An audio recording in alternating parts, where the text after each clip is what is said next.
A disturbing scene in Kips Bay. The body of a woman found stuffed in a bag. And tonight we're hearing from the victim's heartbroken mother. Fox 5's Arthur Chan spoke to her and is live at Kips Bay. And Arthur, we're also hearing there's a person of interest in the murder.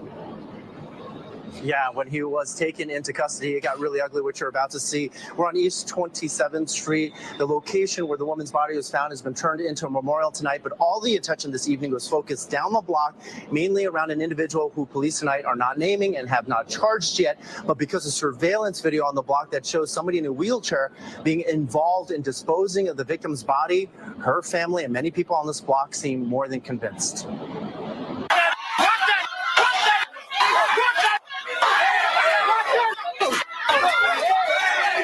Anger boiled over in Kips Bay when police took a man into custody around the corner from where the body of 31-year-old Yasmin Williams was found stuffed into garbage bags.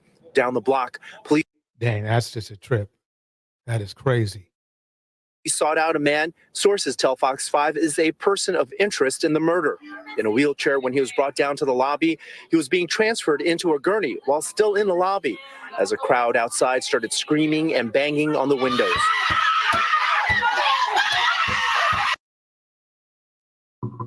So, okay. So the Manosphere, they promote protection and provision. Went to a lot of Manosphere channels. Kevin Samuels, Dee Dee's, Chantel Simone's, Power Podcast, whatever dude's name is, Poor Man's Podcast, MT. They all preach that BS. But the result is this.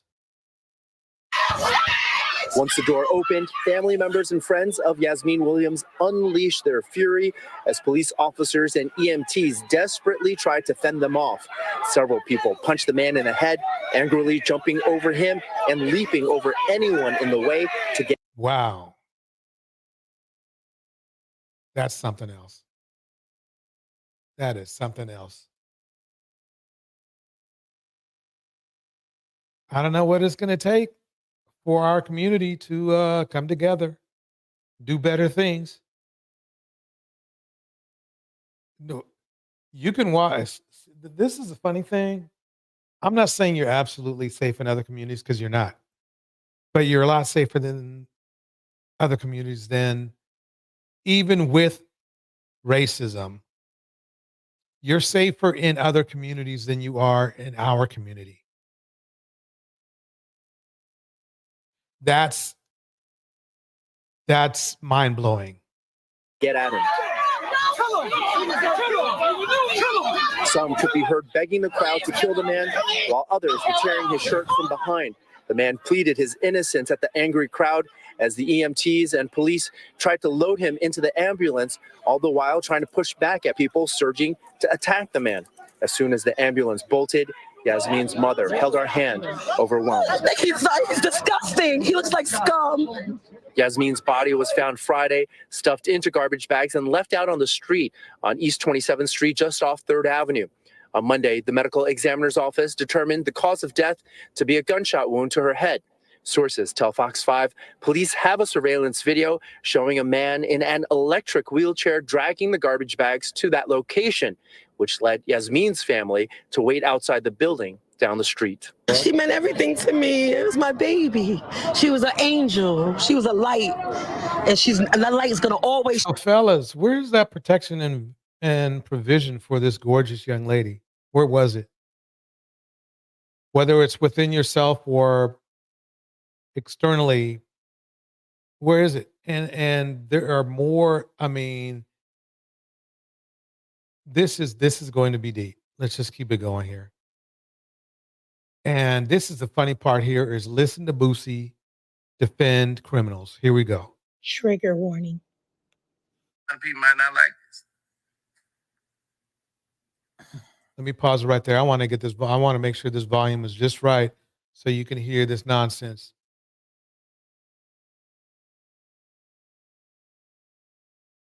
I wouldn't give a damn if I beat my bitch. I mean, really, quite honestly, how is this dude even well, I know how he's a role model. Welcome, Mr. Snoopy. Mr. Snoopy in the house. Let's listen to him. This is the epitome of our community right here. I could just keep playing this over and over again, and this tells us everything we need to know about our community and why Black women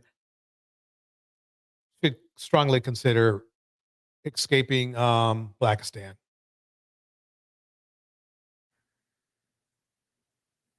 I'm still standing up for my pop. If he beat his bitch, that's they shit. That's how we was raised in the ghetto. There it is. So you have to ask yourself this. He's a pillar of the community, ladies and gentlemen. People have made him a pillar of the community. I need to play that over again. I wouldn't give a damn if I beat my bitch. I'm still standing up for my pop. If he beat his bitch, that's they shit. That's how we was raised in the ghetto. I'm not gonna sit up here and say that when I saw my uncle beat his bitch, that I didn't want to hang around him. We were cooking dope the same night. Yeah. You know, it's just a new day. There's your community leader right here. And a new day in time. But when I was raised, if you beat your bitch, that's your problem. It never made me say you're not my friend anymore. So let me pause it right there. I want to ask all the men out there, when you see this video, I want you to put it in. I want you to put a comment in there and tell me, why would a Black woman want to date Black men when the pillar of the community behaves like this? What's left? I mean, really, when you think about it, don't get me wrong, there are Black men that are good in the community, but dang, how many is that?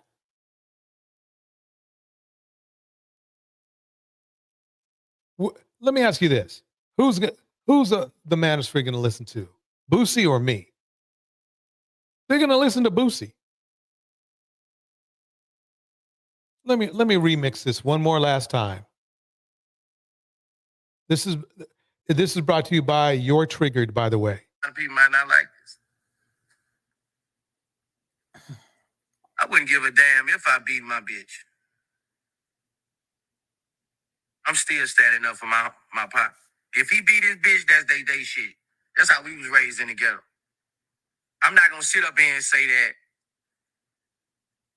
when I saw my uncle beat his bitch, that I didn't want to hang around him. We were cooking dope the same night. Yeah. You know, it's just a new day and a new day in time. But when I was raised, if you beat your bitch, that's your problem. It never made me say you're not my friend anymore. That's what I stand on. I always stand on wrong or wrong, right or right. You my friend. Downtown, they just took Lil Reese to jail. He came out hand. Right there for a minute. Mr. Snoopy, you nailed it. You are not a good Black man if you surround yourself with abusers, cheaters, and morally bankrupt Black men. Bars. I don't care what anyone says. Bars. Yeah, you're right. They will just respond with all Black men isn't like that. But unfortunately, he's a pillar of the community. He's literally representing all Black men. Cuff, they had all his bags. So if anybody, Lil Reese people, y'all need to check on him. They just took him to jail. Why? He just committed a crime. Why check in on him? Some dude came down, some woman lied on him or some shit. So any people, Lil Reese people, the Grim Reaper people, they just took him to jail down. Now this man Boosie, you know why they call him the Grim Reaper? They call him the Grim Reaper because every time, you know, something. Let me shut up and let the word and keep going. But basically, let's put it this way: he was given that name because his ops would end up deleted. Let's just put it that way.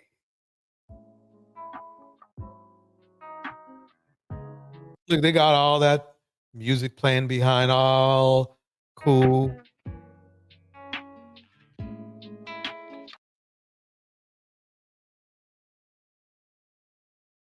Oh, but I know what I've been through. Now, before we get into, Let me pause it right there because I don't want, he's playing music in the background. I don't want to get anything going on there.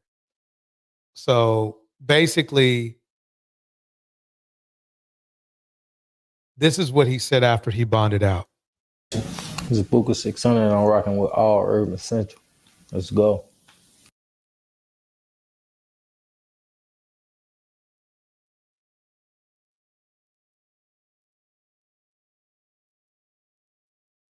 Look, he's got on a bonnet. Oh, okay, we played this yesterday. Yeah, basically, he thinks he's innocent for some reason, but all the evidence says otherwise. I don't think he thinks he's innocent. I think he's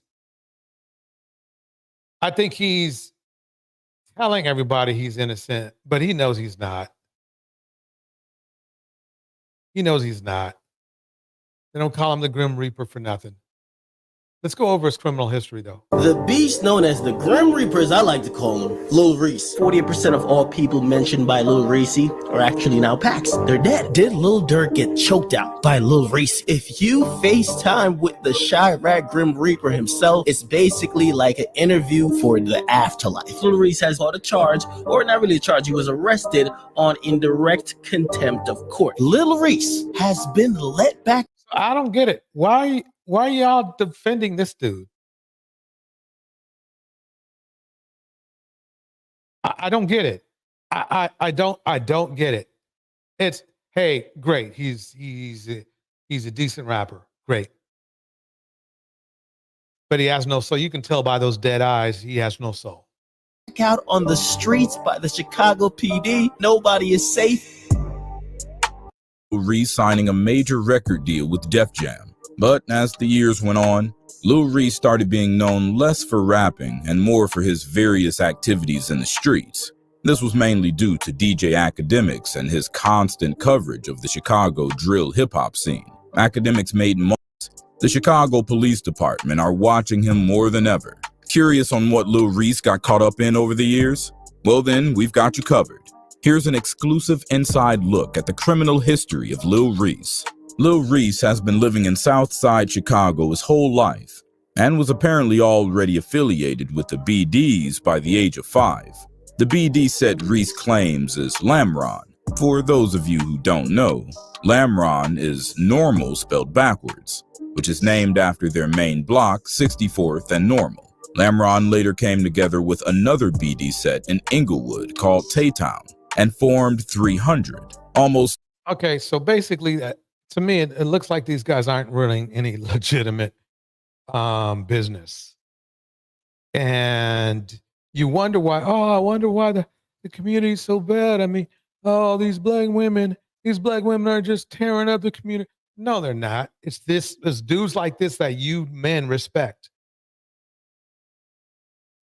You mean to tell me that you're going to blame the situation in the community because of black women when you got men like this, a lot of men like this in our community? All it takes is, really, quite honestly, it really just takes one group of men in a whole block. And that block can be trashed easily. Jackie breaks it down. It's a shame that these rappers get notoriety and then they act ignorant. Exactly. Every BD set in the Inglewood area of Chicago claims 300, such as Chief Keef from O Block and Fredo Santana from Front Street. Rest in peace. Lil Reese's involvement with the streets has unfortunately led to some run-ins with the law, with the earliest documented arrest happening in early 2010, when Lil Reese was just 17 years old. The details of this arrest are close to none since Reese was still a minor at the time. But we do know for sure that Lil Reese was arrested and charged for being involved. He started early. And Lil Reese continued to stay in Chicago. Lil Reese's second arrest took place in April. Now, how many of these little Reese's does a city need to destroy it? Exactly, Jackie. Common sense is not so common. I mean, all it takes is one on every block. And that city is toast. And that's what's going on. But you guys want to respect them. You guys want to raise them up.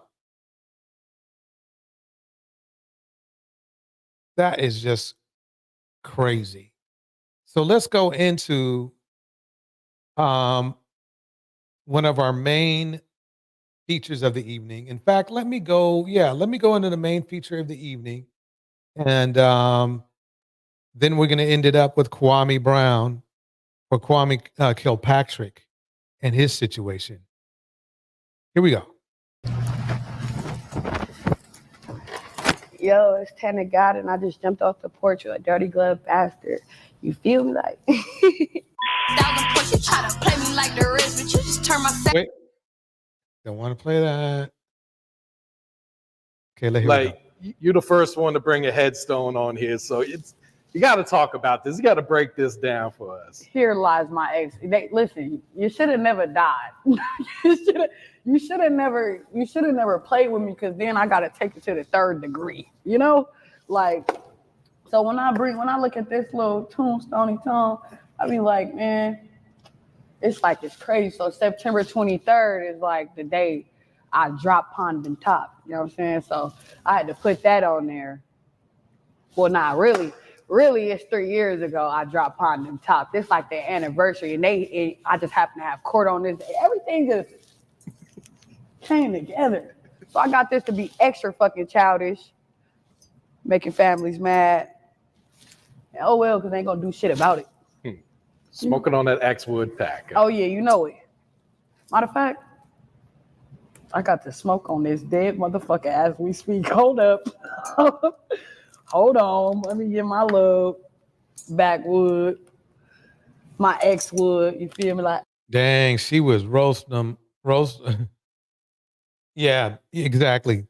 Jackie, you're correct. This is the Tay to God from Oakland who, yes, she opened up a beauty shop. And yeah, they sent her on her way. I got my ex-wood. There it is. Get yourself right. Yeah, let me get right. You feel me? It's been a long day. Yeah. Beat the case. So explain the title and the whole concept of this project. How'd you come up with this? Is this something you've been sitting on for a while, or? Honestly, my niece came to me and she was like, can you drop some new music? I'm tired of this shit we listened to. Like, in so many words, the kid talk. It was like, I'm tired of this shit that you like. I done overplayed your other albums. Like, we need some new shit. So I went into my catalog, because I got hella music. And I was just like, okay, what songs can I match up? What songs can I match up? Then I thought about Dead, bruh. And I was like, you know what? let me drop Pond them Tops about this motherfucker. Because all that shit, I had a few songs that I was already talking my shit. You feel me? About Dead, bruh. You feel me? So I made like three more songs to make it add up. It's 5 songs because it's 5 woods in a pack. You feel me? Like, so it's real thought out. And we got the flavors. If you listen to the shit, it's the flavors. Like, you don't know, like, you got the Bay Area. You got some deep shit. You got some turn that shit up, bitch. You got that fuck his ass. You got whatever you need. It's like, it's literally whatever you need. And I'm the first motherfucking rapper with a goddamn sentence for a track list. Like, let's get into that. He said I'm cold. Fuck that. That nigga not mine. That's my ex-pack. And I need therapy. That's a run-on sentence, but it's still a sentence. It's a run-on sentence. But it's still a sentence. Dang. Okay. So I guess this is where the no impulse control comes from. I mean, no, this isn't right what she was saying. I mean, well, I mean, she did. I mean, to me, it's really a mixture of things. Hey, Bridget. Because the thing is this, she's teaching women like, look, sometimes you're going to have to defend yourself. And that's true. You know, he was using her for a kick drum. Okay. So basically, she took it upon herself to take it upon herself. And that I suspect maybe that's what got, you know, her taken to the upper room.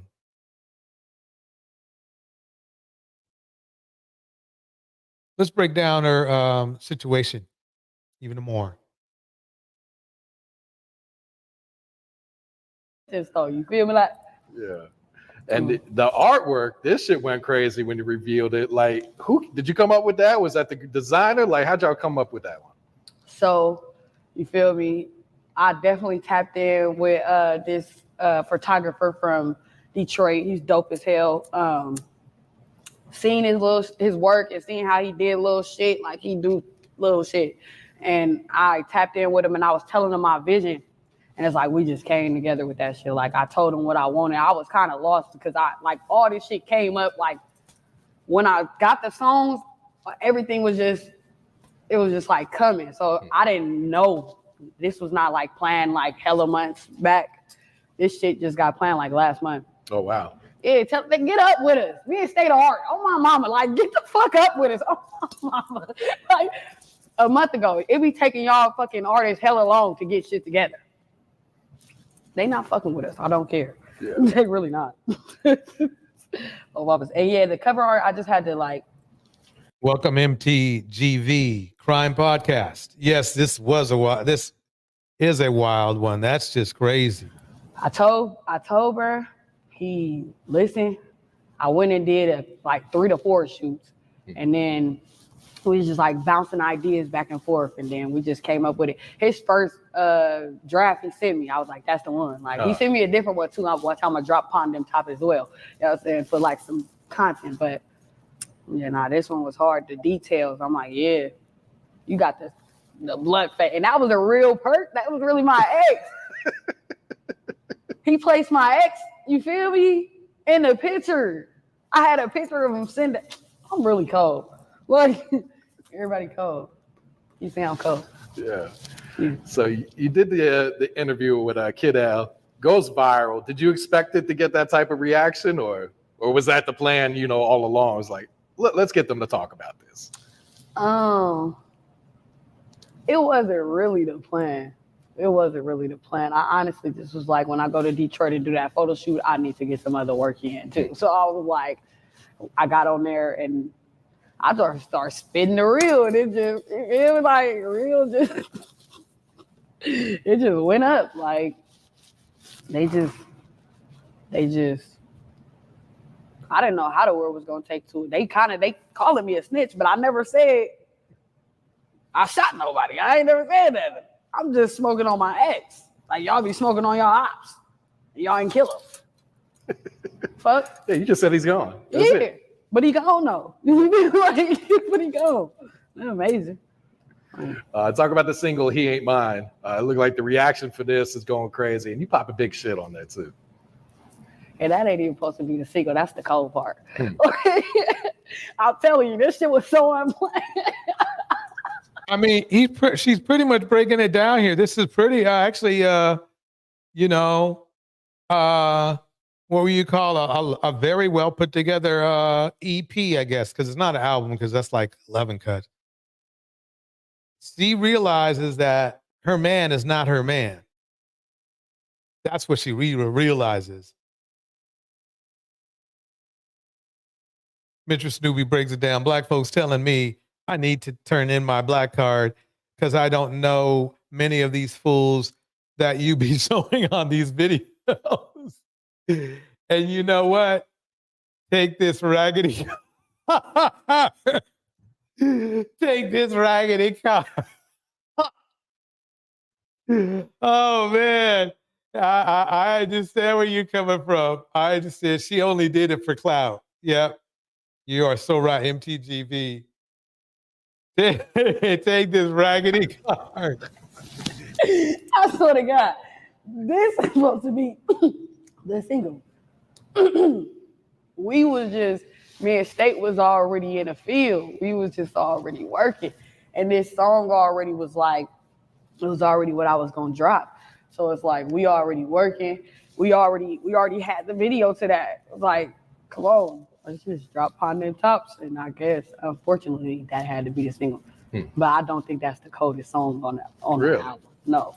So which one? I'm fighting between fuck that. And that's my X Pac. Them the two that I'm boxing with. Like, what are you doing the real? Yeah. Nah, that's my X Pac. I think that one will be like the fan favorite. Yeah, that's why I that feel. shit's so turnt. Yeah, that's why I feel like, unfortunately, I make music for myself, but I don't. Like, I say a lot of shit that I wouldn't normally say for my fans because it's just unfortunate what the people like, you know? So definitely, I knew that they was gonna be able to turn up. Bitches love shaking ass. Yeah, thank you for reminding me, Jackie. Yeah, don't forget to like and subscribe, everybody. All it is it's free 99. All you got to do is hit a thumbs up and then hit the subscribe button. You're listening to Tan to God before she was sent to heaven, and she's actually promoting her at this time. This was 9 months ago. Her new release. Welcome, Conscious Mind Love in the house. And we're going over tonight's topic was obviously no impulse control, how men in our community have no impulse control. Can't take a joke, can't give a joke, can't control themselves, are the number one in all negative metrics in society. DV, SA, Merc, you name it. Definitely. I mean, it is just all bad. Let's keep it going. Here we go. Yeah. Yeah, real fast too. Yeah. So. And you get kind of personal on the I Need Therapy song too. I was checking that one out earlier. Oh, you fuck with that? Yeah. Yeah, I fuck with that too. Yeah, that was that. Did you catch it that what was going on in that? Mm-hmm. What you get? Like, you don't need therapy. Like, yeah. Like I didn't talk to myself, huh? Mm-hmm. I know the real, but I am still broken though. Like, you know, in a sense, like hurt. She actually knows she's broken. At least she's admitting that, I should say, at least she was admitting that. Here we go. Had to go. You know, comes with a lot. Yeah. You go through some shit with somebody, then they gone, and now you smoking them. And here's the weird thing. It's like something ain't lining up, because it appears that at least in the chocolate red pill, that they appear to think they're an upgrade of some sort. But every time you hear a story in the community and then you read the stats, it's the opposite. I mean, we're looking at 50% DV at least. You know, when a woman dates a man from our community, she's downgrading her life. In most cases, of course, not all cases, of course, not all, but the majority, you know, the majority, let's just put it that way. JG Music, welcome. I'm sorry, but she looks nutty. Yeah. Let's keep it going. Here we go. That's a lot. Would you say music is your therapy then? Indeed. Music and me is like one. Music get me through my music for sure. Yeah. Music mind you, this some dope. Put his ass out. Save your lungs. Oh, mama. So you mentioned you shot some videos. Are they off of this project then that are about to roll out? Definitely. Okay. Definitely. About to drop. First fucking rapper that you know that's about to drop movies on their ass. I gotta keep saying this first rapper shit because Soulja Boy got me fucked up. Nah, yeah, I'm dropping movies. Okay. Movies. Now, are you very hands-on with your visuals then, like with the creative direction? You kind of just let the director do his thing? I be doing my thing. But where you got it's so weird because like in this video, she just is so full of energy and resilience, and you know, she's putting together a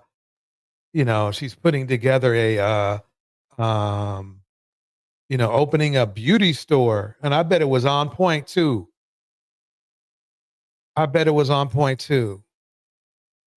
Let's listen to a little bit more, and then we'll go away into what went down. somebody that know what they doing too, I be trying to kick back, but it be so hard because it's like I'm the person that wrote it. Like, you know, like I wrote this shit, I did it, I seen it when I seen it, so I did it. And like, you know, so, but it'd be like when you get some help that know what the fuck they doing, like, yeah, to bring that vision to life. Mama, it'd be like okay, all right, I can kick back because people be playing. People don't know how to shoot videos no more. That's what they be doing, shooting videos, and we be shooting movies. That's what I'm trying to say, shooting videos. I can't wait till you roll these out then, for sure. You gonna love them. Yeah. I'm sure. All right, so let's get folks to know Tan the God. So you from Oakland. Any specific part in Oakland, or are we just rapping Oakland?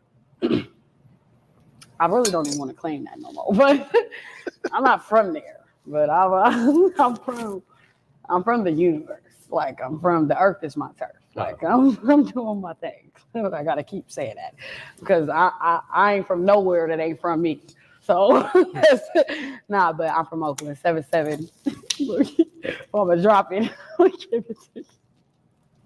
I am for the town where it all goes down. Like, let me pause it right here. Susie Bear in the house. It's good seeing you, Susie Bear. Hey, y'all. Good evening. I know that title says no impulse control. Who is on the video? This is Tan the God. She's in interviewing. She was in a DV situation where her boyfriend was violent and was choking her out. So she had to handle that. Let's just put it that way. And unfortunately, not much longer. She met her own demise.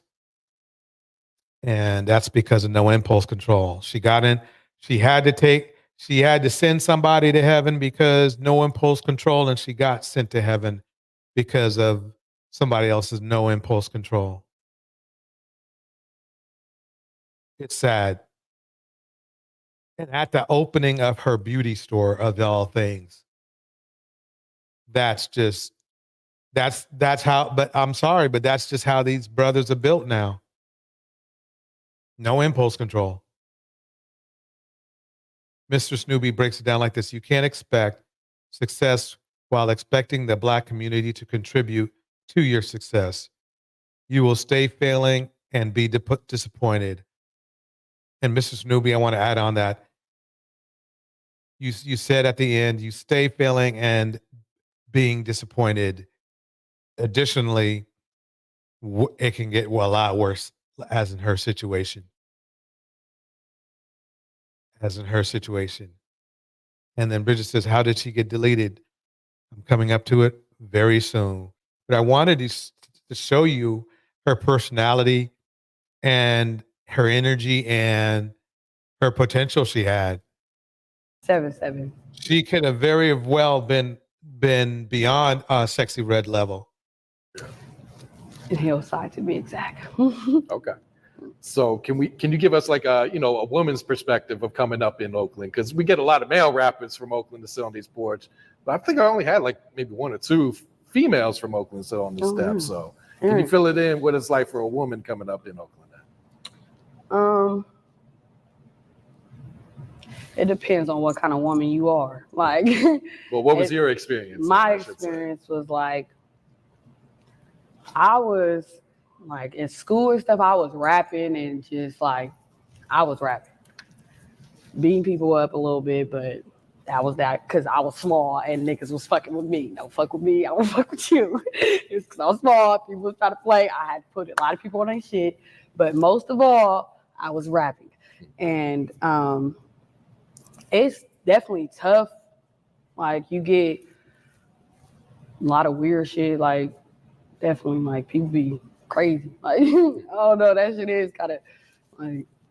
But at the same time, though, I wasn't always in Oakland. I had chapters in Oakland. Like, I was out.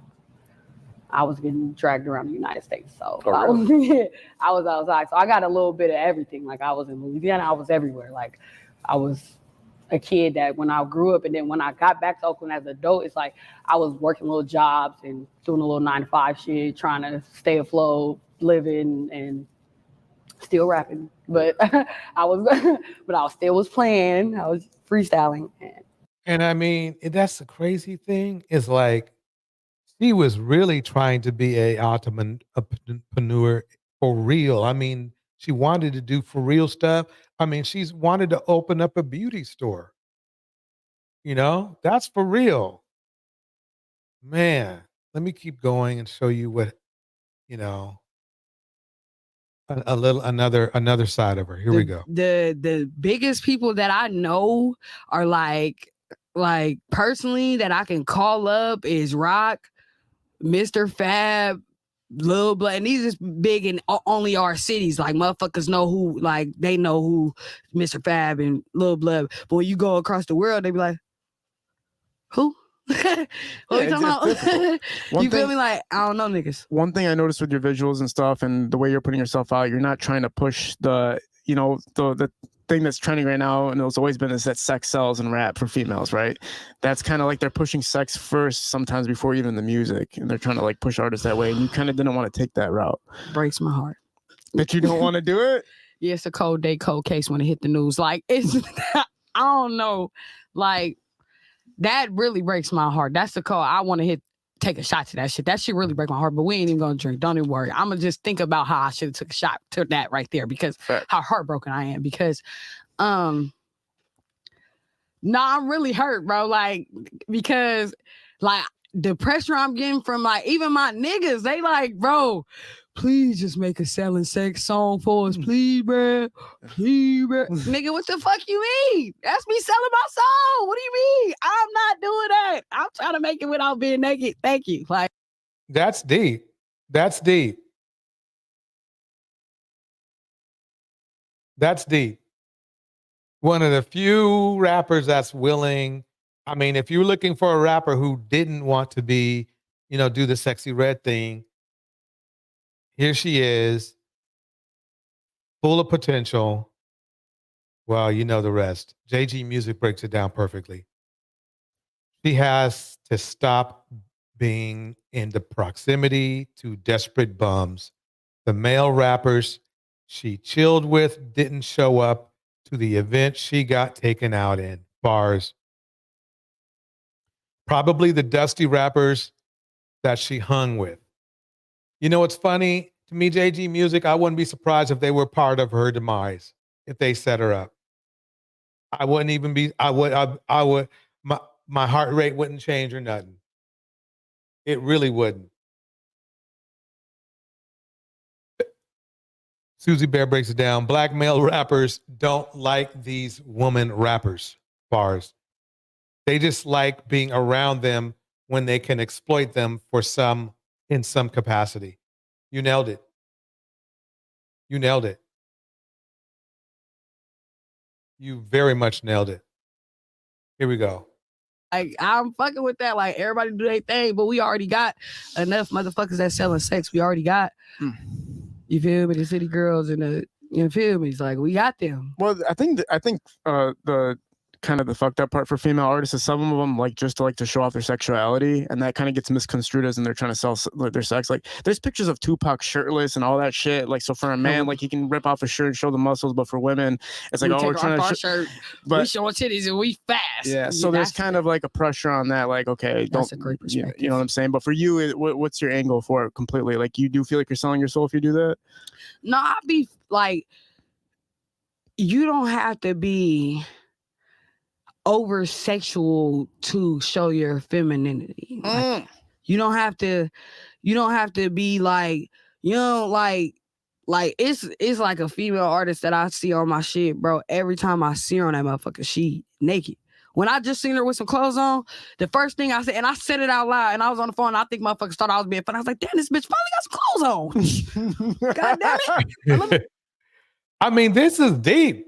I mean, this is deep. This is really deep stuff. I mean, it's a shame she's gone because I think she could have changed the landscape for women in rap, that you can keep on your clothes. You can be a Missy Elliott or somebody who keeps their clothes on, and you can be seen for your skills.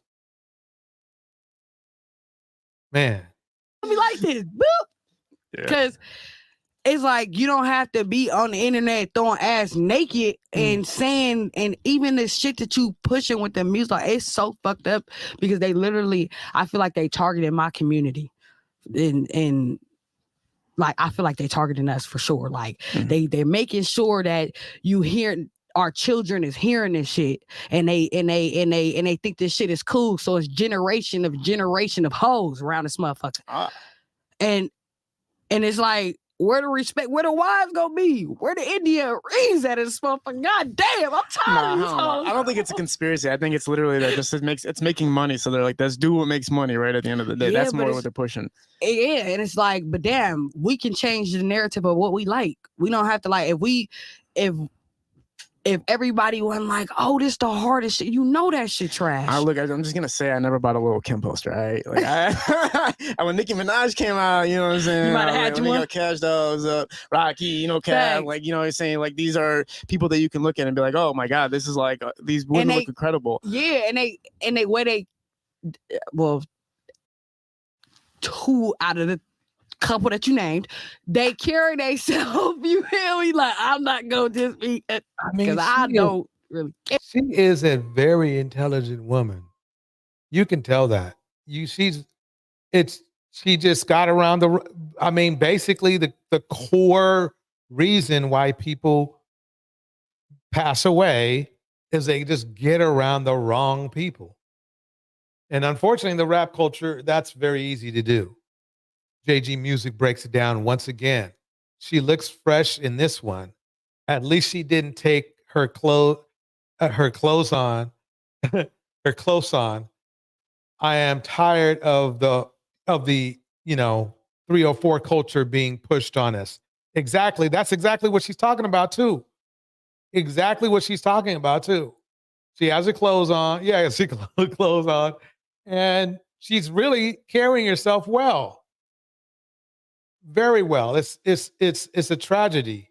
You're thinking about the future generations. I'm thinking about like how is like affecting our kids and about like what we listening to and what we think, like the energy you perceive. You got women that's feeling like, oh, fuck a nigga and I don't need a nigga and he gonna pay my bills and I'ma fuck his brother, his daddy, his mother if he don't get it right around this motherfucker. You got people feeling like that shit is cool because of what they making. And then if you're not making that type of shit, it's like, is it respected? Or you making real music, or you saying some shit. I just was listening to my shit the other day, like, damn, I'm saying some shit. It's about to take me way longer to get on. Like, I'm saying some shit. Like, JG Music Bars. What's money when everyone has lost their souls? It's not worth it. Exactly. I'm not like, bro, I can do that shit real easy. right? Like there's certain people that because of the content you're creating, even though it's more conscious, it's going to take you longer to succeed. For sure. Because what's selling right now is the things that are trending right now. And, you know, They sound that respected. fast forward button is there too. Especially like, look, for instance, right? Let's say a producer is seeing the way you're putting yourself out there and he's like, this girl don't seem like I could talk to her while she's in the booth, like type shit. He might not give you free studio time because he has that perception of you. Like, right. Let's stop it right there. We might do a part 2 for conversation, but let's break it down. Here we go. Thank you, Gail. A local female rapper was killed in a shooting in Oakland. This was Saturday during the grand opening of a beauty store. Another person was injured. Police are still trying to find the shooter. Cronford's Sarah Stinson has that story. Family and friends gathered outside Glamour Beauty Supply in Oakland Sunday, many in tears as they paid tribute to local female rapper and entrepreneur Tanda God. They confirmed to Cron 4 she was shot. That was her. You just saw her talking right now. Now she's up there in the upper room, folks. Susie Bear breaks it down. Tevin lies. Industry doesn't like them. It's not that the people don't like them. However, the industry markets and promotes the dysfunction. Bars.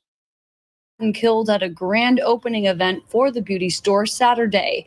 Tan posted on Instagram just before the shooting. Here, I got Granny in a cut. Don't play with it. She also promoted the event a week before, saying she would be at Glamour Beauty for a meet and greet. Shots rang out at the strip mall on 40th Street and Telegraph Avenue around 5 p.m. 40th and Telegraph. Wow, that's almost in Berkeley.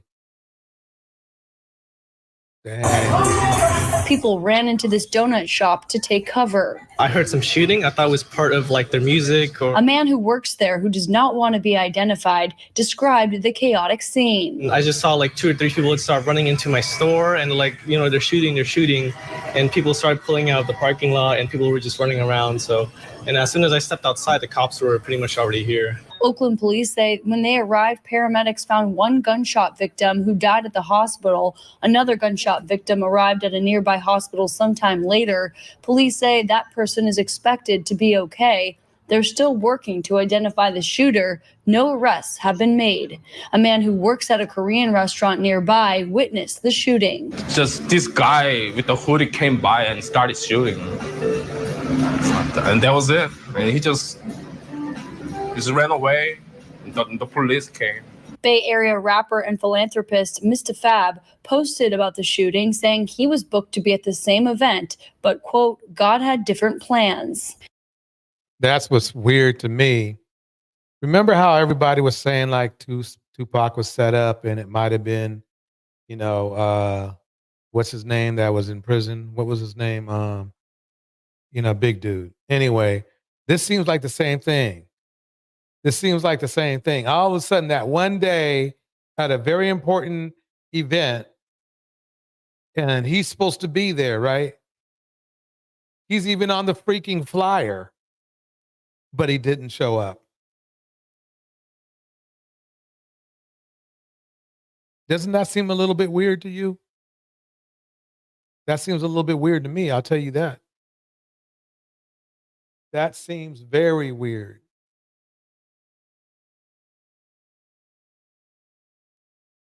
Susie Bear breaks it down like this. Of course they promoted it. It's because they only want Black women to be represented a certain way so that they can continue to disparage us. Exactly. Susie Bear is referring to the industry, you know, basically over-sexualizing Black women. God had different plans. He also posted saying he would always remember Tan as a hustling go-getter with a world of ambition, drive, and courage. I'm Sarah Stinson reporting in Oakland. Let me stop it right there. That's basically what went down with that. So, I mean, the question is did she taken out for So a female rapper. Okay, so did she get taken out for her boyfriend? And you know, if she did, and those people knew her boyfriend, they knew he was a monster, and they knew why she did what she did. I mean, what woman just goes on and say, "Oh, you know, I'll just go ahead and then send him up to the upper room now because, you know, I'm tired of him." Women don't do that. So they know that he was probably doing what Boosie said. He was pulling a Boosie, right? And she had to tell him about it. But it goes by the name of Tanda God is in the news right now because she pretty much turned her ex-boyfriend to a pack. Now, maybe he was trying to abuse her, making threats to her, something like that, and it leveled up to the point to where she felt as if in order to defend herself, she had to turn him into a pack. Now, she's definitely on trial for her right now, and she's claiming self-defense. But the crazy part about all this is she has turned Killing Buddy into a marketing campaign for her mixtape. Now, you know how you be joking online, you see some crazy stuff like the dude done robbed 50 people and got arrested. And the weird thing is this is quite honestly, that's gangster rap. They've been doing that forever. Yeah, exactly, Mr. Snoopy. How dare women protect themselves? That's basically what they're saying. That's exactly what Boosie was saying. And you'd be like, okay, well, he need to just beat his trial and get out and do a mixtape, drop a project, just joking. Well, she took the joking part to the extreme and is literally on a marketing campaign right now for killing her ex. Not even just that, right? Act Natural Under Pressure in the house. So on the front of her project, of the Tanda God project, she pretty much called it Ex Wood Pack, you know, I'm talking about like smoking an op pack, but itself is her ex in the wood. And she got a picture of them both on the front cover with his face burning as if it's a blunt. Hold on. I'm going to get into more details right after the intro. All right. I mean, that's basically what I mean, if I had to make a bet, that's what happened. One of his boyfriends probably got upset that one of his side dudes probably got mad and they set her up. That's what I'm thinking. I'm telling you, men, they are more closely knit together between each other than women at all. They don't see women as basically relationship material. Welcome, Deontay. Yeah, she was. Well, in fact, let me drop the link just in case somebody wants to come up. But yeah, she did. She did go in and on hard on him. She had a great. Yeah, she did. We just showed that clip a little bit earlier, Deontay. Yeah, where but it's like it seems to be more okay for dudes to delete each other than a woman to do it in self-defense. That's the weird part to me. JG Music breaks it down like this. It would be a thing with the industry if many rappers promoting dysfunction and whoremongering it in real life. Can we, for once, have a community take some responsibility for what they glorify? Exactly. I mean, and the thing is this, JG Music, is then we get mad. Men and women get mad when other cultures are like, well, they're like this. You see what I'm saying? It's like, but you hear what Boosie says. I mean, he's definitely a DV promoter, right? Boosie is a DV promoter. And what's funny is that I guarantee you he'll turn around and go, why do you guys think black men are so violent? Like, dude, you were just supporting, DV just the other day. And that it's okay for your buddies to do DV. And it's like, wait, do you remember what you just said? Not even a week ago, bro. Anyway, let me welcome to the stage Deontay. Deontay, how you doing tonight? I'm doing fine, DJ. It's funny because I saw this earlier today, and I don't know anything about this, the rapper, the female that was killed. I just saw her story earlier, and when I saw you were talking about it, I was like, wow. I just want to say about that. This is like you hit the nail on the head. This happens a lot in street culture, where the retaliatory behavior gets out of control, where one side retaliates, the other side comes back, then they just keep going back and forth. Um, I know that she's a woman; she does have the right to protect herself, but the culture that she entered herself into, the way that she did, like, she could have protected herself and killed this man in self-defense and been fine. But when she decided to grab the headstone and go on Instagram and make interviews, and she was going hard, man. She was like, she glad she put him in the ground. She's smoking on him. This is stuff that hardcore street dudes say to each other, and they know what the consequence is. Like, like she, I don't know why she thought that this was gonna be cool for her to get away with. It's like somebody was gonna come after her. Like that. That was just, I don't know. That was Yeah. terrible. But she had to know that was a possibility. And not like a 50-50 one either. Like a high probability that somebody would come after her for that. Right, especially with the type of genre of music she was in. Yes, definitely. Yeah, and especially how, I mean, that's just blatant. I mean, you, you might hear a rapper say, like, yeah, I'm smoking such and such in a pack on a song. That's disrespectful. They got guys out here, DJ, who film themselves going to their ops graveyards and peeing on their gravestones, and 2 weeks later, that guy is dead. So what did she think was going to happen if she got a fake headstone and start walking around with it? And I'm glad he did. Like, okay, remember, this man got family, you know? So, Right. Right. I mean, the thing is this is that, yeah, I don't know who actually did,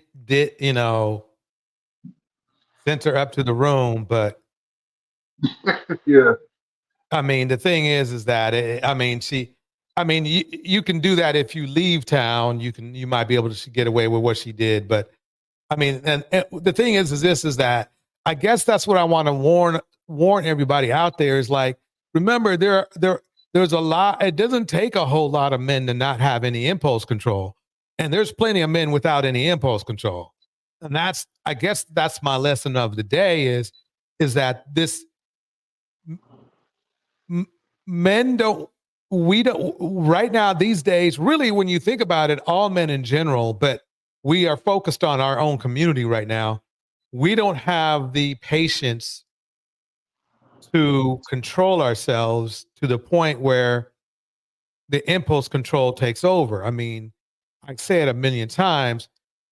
We're pew-pewing each other every hour. So that's a lack of impulse control. Nobody's saying, okay, let me be the bigger man. Let me just let it chill out. I have a long life ahead of me. And really it involves both men. Obviously the person who passed away, their life is over, right? And then obviously the person who did it at least 70% of the time, they're going to go, their life is over. They're going to be in prison for a long time. So that just shows you how not having the right kind of control over your emotions can really do you in, whether it was you're the victim or you're not the victim. Yeah, I think we all agree. Yeah, that was a wrong move. I mean, his family was still alive. He was violent and he was wrong for doing that. I think that I wouldn't be surprised if they understood that he was like that. Because people usually, I'll tell you this, usually men that are violent to their girlfriends have been violent to their sisters, to their aunties, to their mothers. They've been violent. They've just been straight up violent to other women too. So they were probably like, wow, it was sad that this happened to him. It's cold blooded that it got to this. They might even blame her a little bit, but they understood why he got there. You see what I'm saying? So they both up in the upper room. I don't know what to say. I mean, and it's sad, but it's this predictably hip hop. I don't know if she was known as being a drill rapper or whatever. It sounded like she had a very for the rap overall. It sounded like she had kind of a diverse, repertoire of music and rap. But yeah, it did her in. It's I mean it was kind of predictable in a way. I wonder if anybody said, "Wow, this is I would leave town. At least go across town. Don't stay in Oakland. At least maybe go to some other Bay Area town and not tell people where you are." Yeah, no, she definitely knew what she was doing when she stayed. Because this happens a lot in our community across the country where that's not even an option leaving town. They, like you said, impulse control. They live off of high emotion. They have no control over their emotion. And imagine you taking somebody, a group of people who have no emotional control. They're upset that their loved one just got killed, and then somebody's literally taunting them about it. So she knew what she was doing from that point. She probably just didn't care. I don't know what they think honestly, because there are people out here. Ever since I was a child, I've been trying to figure out why do you rob people that you know and you don't wear a mask. I mean, there are guys out here that will literally break in your house and rob you with no mask on, and then see you 3 nights later at the club and expect you not to say or do nothing to them. Like, Right. and then wonder why we shot it. So it's just the most ignorant. But I will say one more thing about her though. There is a certain group of females who, and that's what I mean when I say enter herself in that part of the culture, because you don't have to. She didn't have to go down that road. But when you start making fun of the ops after they did, right? She put herself in that same category of woman who will set men up for other men. Like they are treated this way too. The streets it's like it's ruthless. They don't care if you're a man, woman, whatever you are. If you decide to play this game, you get the same consequence. They don't care if you're a woman. If you want to set men up to get robbed or to get killed, or you want to steal from men, because there's women out here who will steal from dope dealers and bad boys like that. It's like if you want to put yourself in that lane, you're going to get the same consequences as anybody. Yeah, So that. I wouldn't say she's a setup girl because Oh no, yeah, she's not. I'm just saying that the type of consequence that setup girls get is the same type of consequence that she would get, because if she really did kill this man or had anything to do with this man getting killed, even if he did do something wrong with her, she should have kept it on the legal side. Just okay, I was defending myself. But for her to bring it out there like that, I mean, when I saw that video, I thought it was a fake. I said, okay, she's lying. She Hello? Okay, let me drop the link just in case Deontay needs to jump back on. I think his video, it looks like he went into a dead zone or something. But let me keep going here. Remember Nature Boy? Well, let me get this in the mix here. Here we go. Wait, let me see if it's on here. I thought I put it on here. Damn.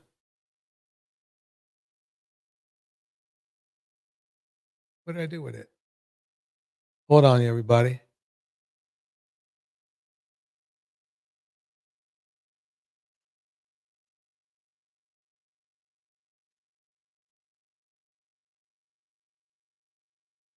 Okay, there's that. There's that.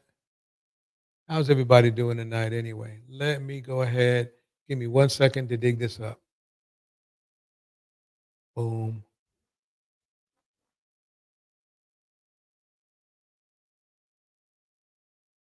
Check my history real quick.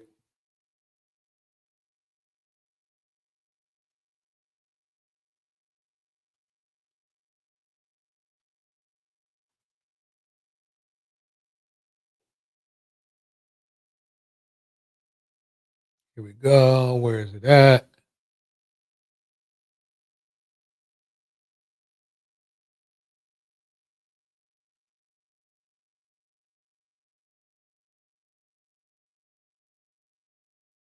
Here we go. Okay, let's go over this.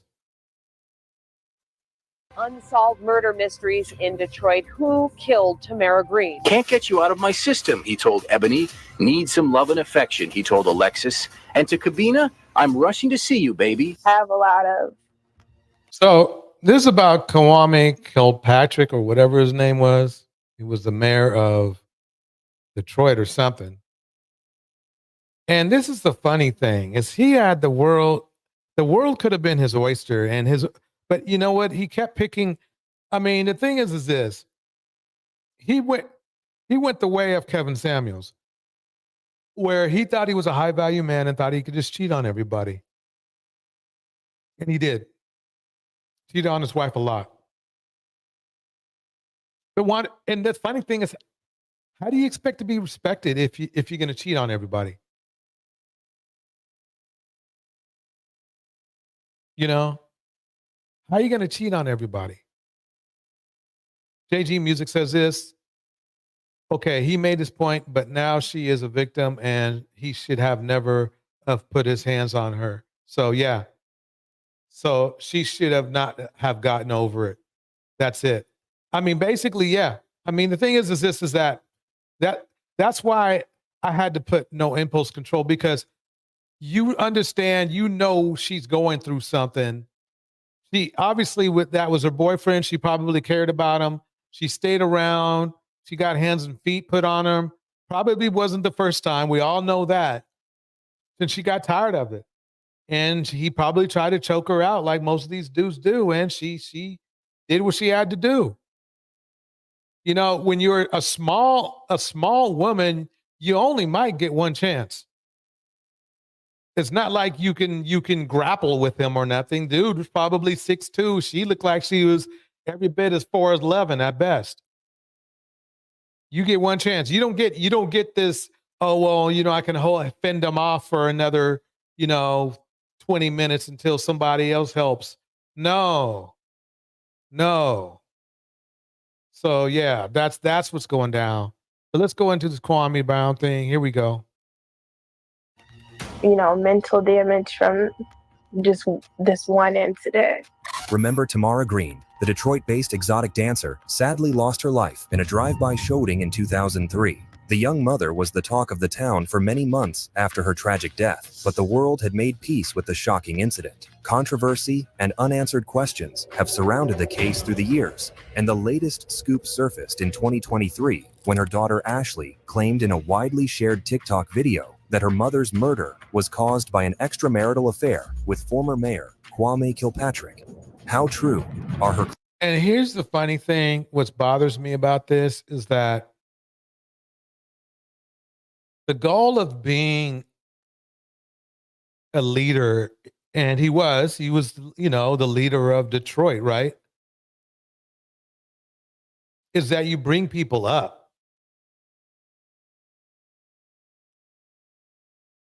Not down. And the fact that he's been, and Jackie says, yes, Mayor Detroit, who is under investigation again. He was just messy. I mean, allegedly Kilpatrick put his house under his new wife's business name.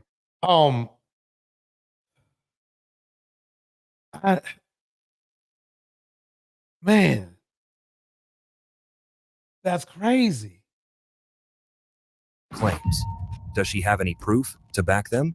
If it's proven, what will happen to the former mayor? Let's take a look at this sensational case and its history today and hear her. I mean, this at the very least, he got her, this young lady, sent to the upper room. If he didn't, wasn't involved directly. That's the crazy thing. Her daughter's claims and the secret she has to share about her late mother's secret second life.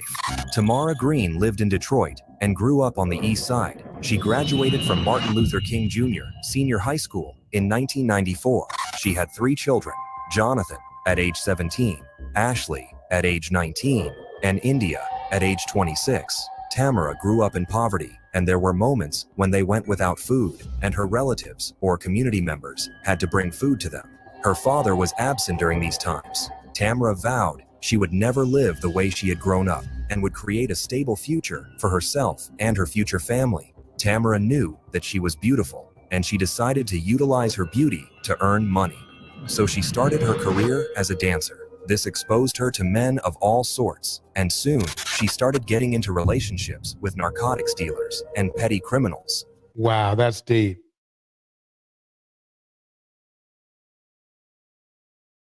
That is deep.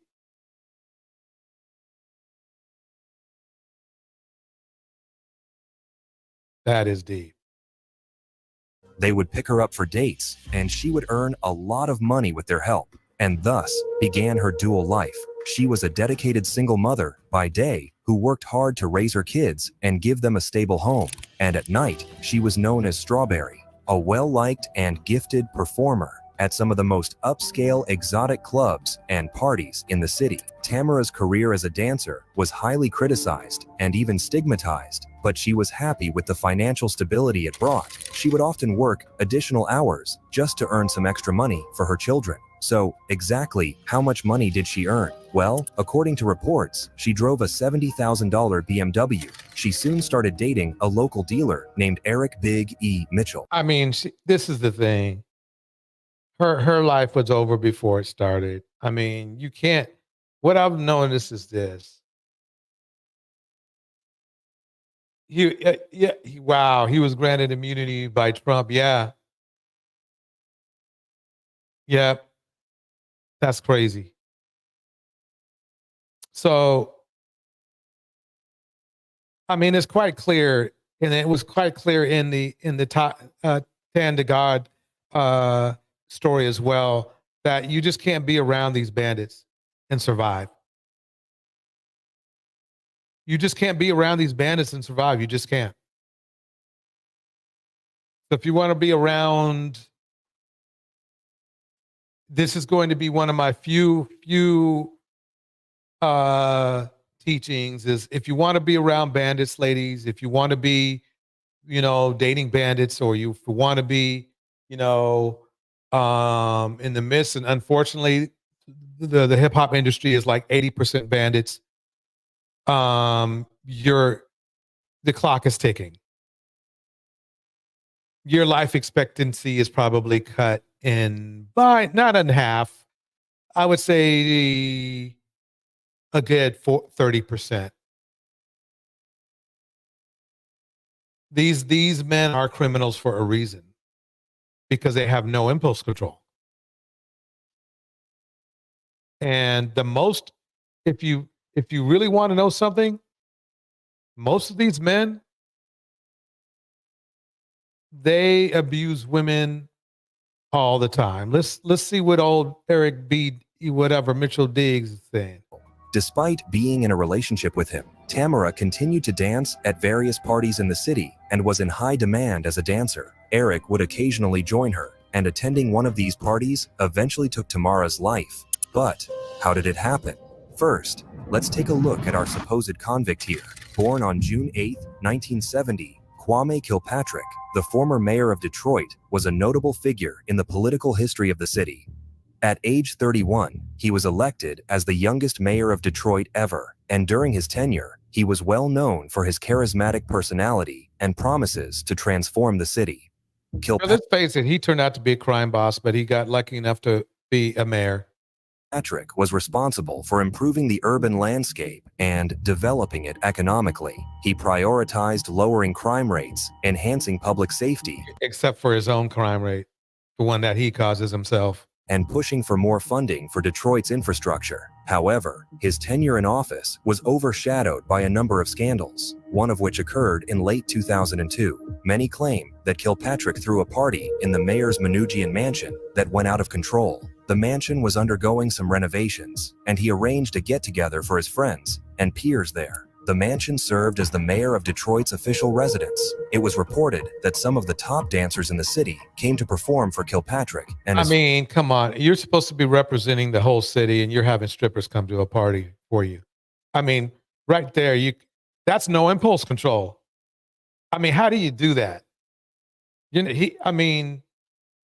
you're a mayor. How do you do that? Friends that evening at the mansion.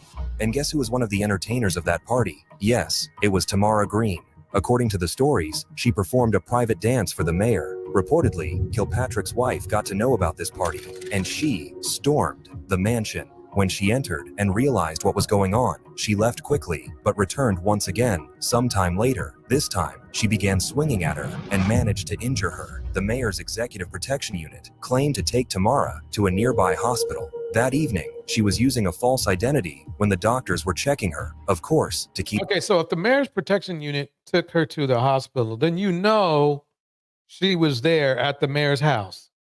The incident hidden. The EMS personnel, Michael Kearns, reported that she was extremely upset and had severe bruises. The patient was assaulted. She said, yeah, both her eye was swollen. She had been crying. She was physically upset. And did she tell you her name? Tammy Green. Tamara told him that the mayor's wife had beaten her up and that she planned to tell everyone what had happened. Now, that's the funny thing. Why is the mayor's wife beating her up? That's BMW shit right there. That's BMW shit right there, I'm telling you. Because she's not the problem. He's the problem. Yeah. Exactly, act natural. No, yeah, the wife beat her up.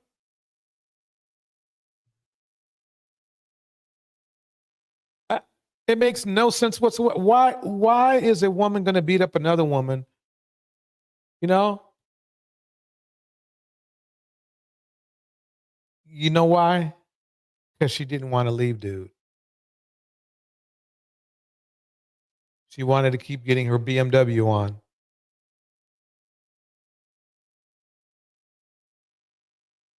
And just like I said before, BMWs get the worst treatment from their men.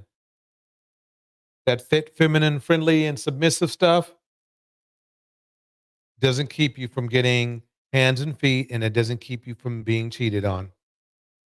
Not one freaking bit. At best, it keeps you in play a little bit longer. That's about it. Did she mention the mayor's wife? Yes. What did she say? She Carly hit her. Do you remember the last thing she said to you? She says, thank you. When the reporter asked him why he hadn't told anyone about it, he said that he was fearing for his life, so he chose to keep quiet. Did you? I mean, that's bad when an EMT has to, he can't report it. That's corruption right there, where where a regular guy doing his job can't even say the truth because he knows that everybody's in the mix. Tell anybody at that time what had happened? It's all my partners. Your partners?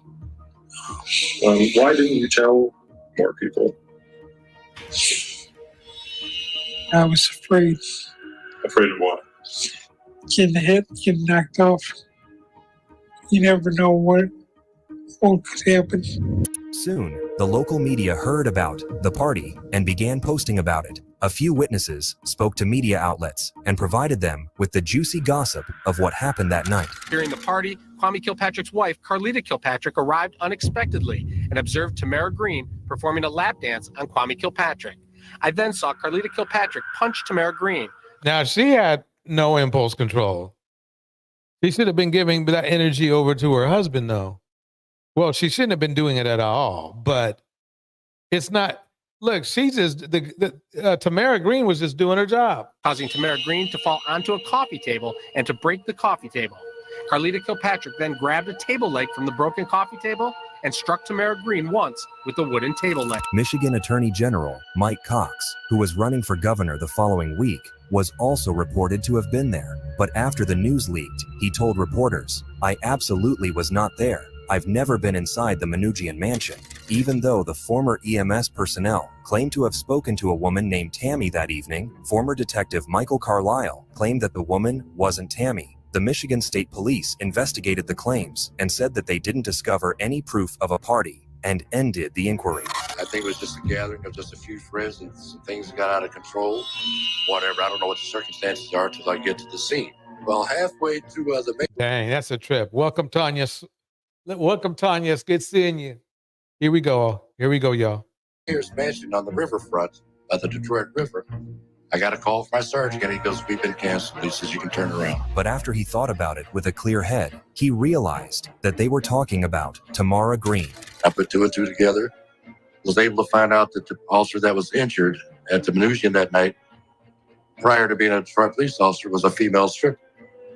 A female police officer got knocked in the head.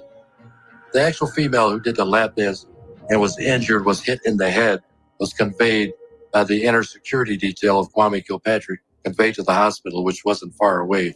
Meanwhile, Tamara reportedly spoke to her pastor, Ken Hampton, and told him that she was receiving threats from someone. She was scared for her life. She wanted money to stay quiet, or she would put out all of their business for all of Detroit to see. The last couple weeks Dang, see, ladies and gentlemen, you cannot, if you're in trouble, you need to get out of town and not tell people where you went. Make sure you're not being followed. You know, no impulse control can be very dangerous. her life, the final call, she called me and said, "We need to talk." I could tell that there was trauma. There was trauma there, and that this needed to be a face-to-face meeting. They eventually met at Grand River, a Bible bookstore in Greenfield, where they spoke, and Tamara told her that her life might be in danger. And I could look in her eyes and I could discern that she was afraid. But she didn't really let me know, other than to say that she felt that her life was in danger. "I'm afraid. I'm afraid." Then I stopped it right there. I said, "Well, your mother is out of state. You need to go right away." Tragically, Tamara's life was taken less than a year after leaving work with her boyfriend. Look, these dudes don't have any kind of chill. Look at that riddled car.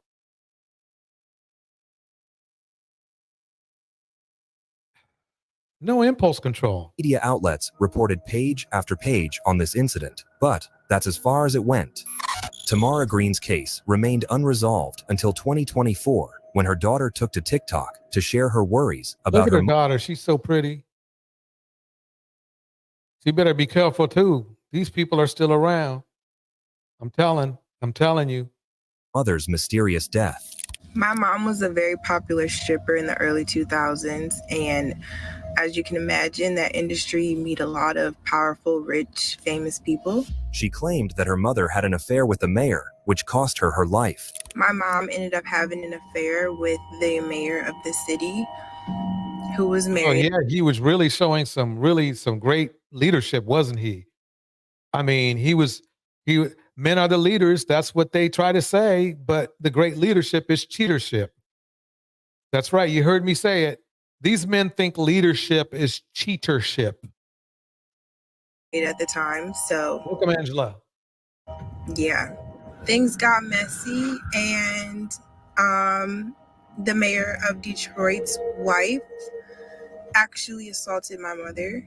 And she didn't hesitate to address how Tamara's life was taken by police-issued weapons. There's a lot of key points to my mother's story, but to make things a little shorter, she was murdered in a drive-by with police-issued guns. Then she added that there were people in the industry who knew the truth but didn't come forward because they didn't want trouble. I worked in the industry myself, so I've met people. And I agree with that, because you heard what the EMT was saying.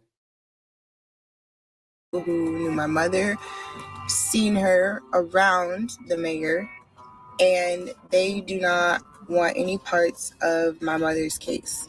So to this day, it's an unsolved murder. 2 weeks before she was killed, in early April, Tamara danced at a party held at the Residence Inn in Southfield because she had bills to pay.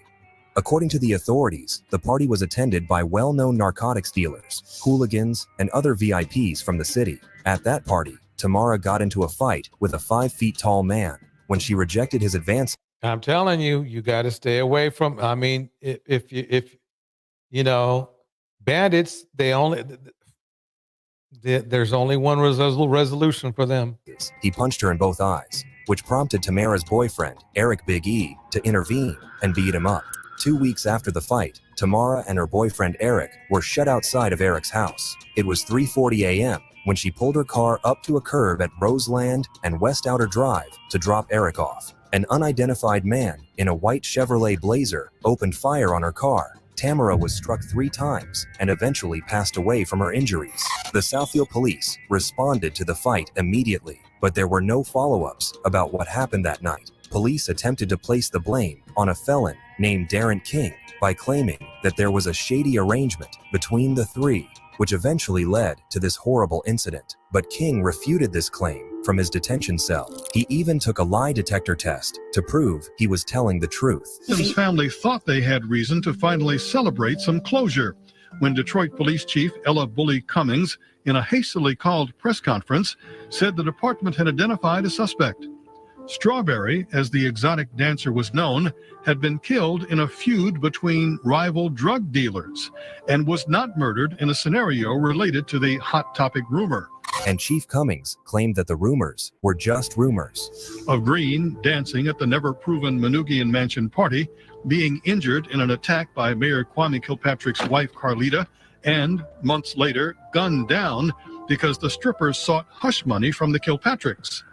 The lead cold case police detective in the case is certain the killing had no ties to the mayor. Mike Carlisle claimed the same. The fact is, I uncovered nothing regarding Kwame. Well, see, and that's not entirely true. It might have been not directly tied to him, but obviously he made this, the whole scenario was set together because of the mayor doing stuff he shouldn't have been doing. And he pretty much set this whole thing to happen. The only other thing to think is maybe it was a 5-foot dude who he himself had no impulse control and did this. Regardless, it's sad. Kilpatrick's involvement in this murder. And he continued to claim that King was the person who'd taken Tamara's life. When reporters spoke to King, he claimed that he was innocent and that he had multiple people backing his claims, including the attack survivor. You say that you had nothing to do with her death. Exactly. I took lie detector tests. The victim said I didn't do it. I mean, what else could you ask for? The victim said you didn't do it. Yeah. That is the survivor. Yeah. Are you surprised that they named you publicly, but they haven't come to you with charges? Yeah, of course. That's crazy. It tore my life to pieces with that. My family, kids, everything. King was serving a 14 to 25-year sentence in a state prison, charged with attempted homicide and other offenses unrelated to Green's case. Dang, Darnell breaks it down. He says the Strawberry murder. I remember this well. Lead detective was fired because he blew the whistle on Detroit PD. Wow. However, Detective Carlisle said that he had solid proof that King had done it. However, King claimed that Carlisle made up a story to frame him. Everything that Carlisle ever did pertaining to me is a dead end, and it's made up everything. If you look at the statements, you look at the evidence, Carlisle is just a crooked cop. And hopefully it'll come out in the future. It was also alleged that Tamara's death was related to the incident that occurred at the Marriott in early April, but it was never proven. Then, Detroit Deputy Police Chief Gary Brown began a second investigation into Tamara's case, but it was stopped shortly after Patrick fired Brown for looking into the mayor's security detail. Following these claims, Michigan Attorney General Mike Cox cleared Kilpatrick, stating he found no evidence of any such party and no evidence of wrongdoing. Oh, come on now. He found no evidence, but there was a security. Somebody took the woman to the hospital when his wife beat her up. So anyway, welcome to the stage, Darnell. How you doing? Hey, I'm doing all right. How about yourself, DJ? Doing good, doing good. Yeah, I mean, I'm shocked you brought this one up, man. This one, I remember this very well. I lived in Detroit at the time when this happened. Actually, one of the producers brought this up for me, so I got to give them love. Oh, okay. Yeah. Yeah, this was the the infamous Strawberry murder. I don't know how. I just kind of joined your show just a couple minutes ago, but I don't know how far you got. But basically, so the Manoogian Mansion was that's where the mayor of Detroit lives, and a wild party was thrown there, with strippers and things. Supposedly, Kwame Kilpatrick, who was mayor of Detroit at the time, his wife came home, saw everything, right, and attacked Strawberry or Tamara Gray or Green, I believe. I think her last name was, and she was driven to the hospital for, and the rumors were coming out, but Kwame Kilpatrick I'll be honest with you, Kwame Kilpatrick was a corrupt mayor. Yes. Very corrupt mayor. This guy was spending, you could do a whole week episode on Kwame Kilpatrick, on what he was doing. He was using taxpayer money to throw parties like that, spending taxpayer money on. Matter of fact, he even had a Lincoln Navigator that Ford doesn't even make.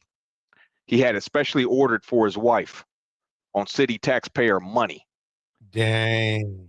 That guy was corrupt. Loretta says, Angela Reddick, she broke it down. She says, Kwame mom was a former U.S. Senator, Carolyn Cheeks Kilpatrick, a very powerful senator. Yeah, so was his dad. Or I don't know if he was senator. I think he was congressman or something. But yeah, the Kilpatrick family was a very strong political family, or strong regional family. In fact, I think Kwame was actually a super delegate for the Democratic Party at one time. So yeah, his family was up there when it came to politics, and this whole thing. There was a couple of good things that he did, but for the city, but for the most part, this guy was trash. He did call out. The city of Detroit, as you know, is a predominantly black city, and he did call out the state for racism and things like that. Like, for example, under Michigan state law, the grass is supposed to be cut. The grass around the highways are supposed to be cut, right? And by the state, they're supposed to take care of it. Well, they used to stop at the Detroit city line. Even though the state was supposed to take care of it, they were doing everybody else's but the city of Detroit. And Kwame Kilpatrick, he called them out on that. City. Exactly. They were doing stuff like that for a while. Like, they would fix the freeways outside of Detroit, everything. And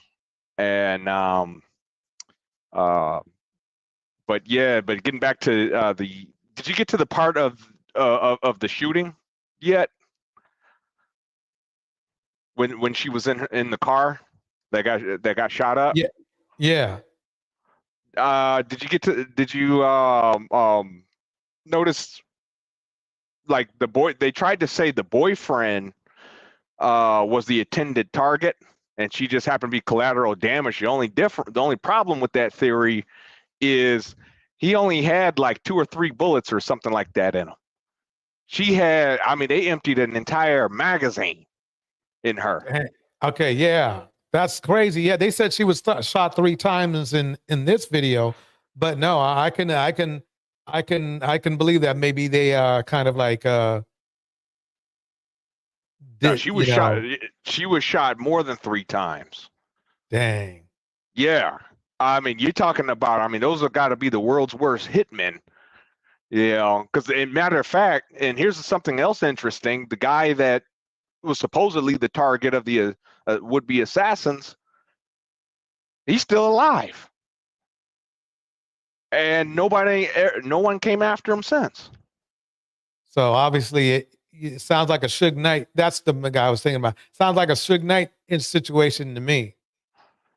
Oh, absolutely. You do your research on Kwame Kilpatrick. His whole administration was corrupt, man.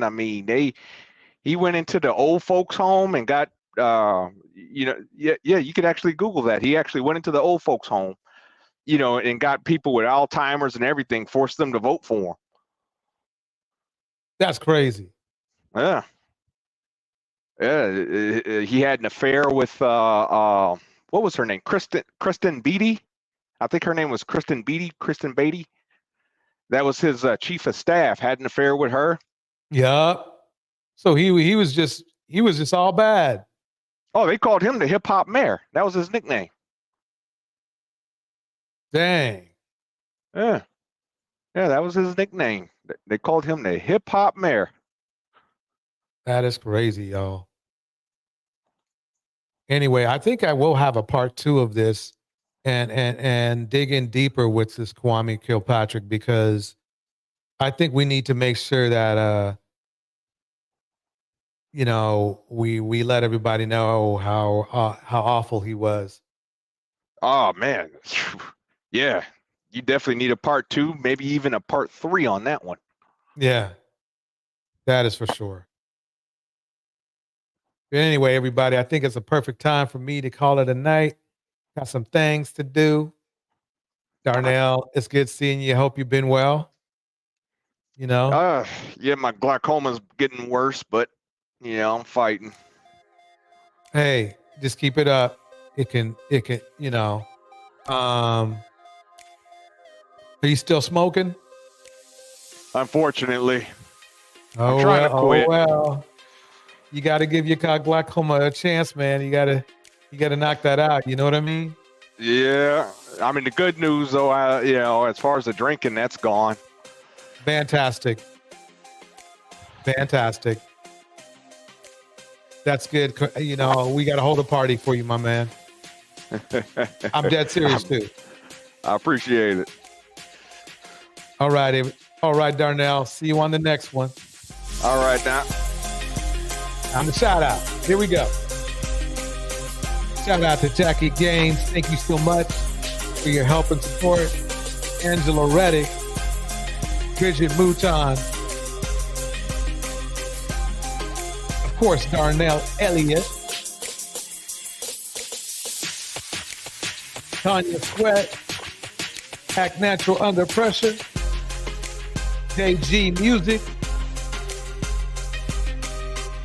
Kevin, the lifestyle guy, Mistress Newbie,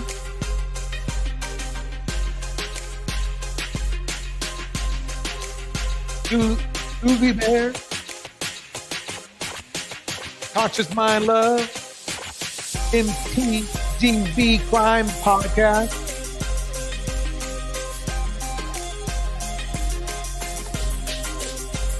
I'd like to thank everybody for coming through. This was a cool, smooth one. See you on the next one. Everybody, have a good one.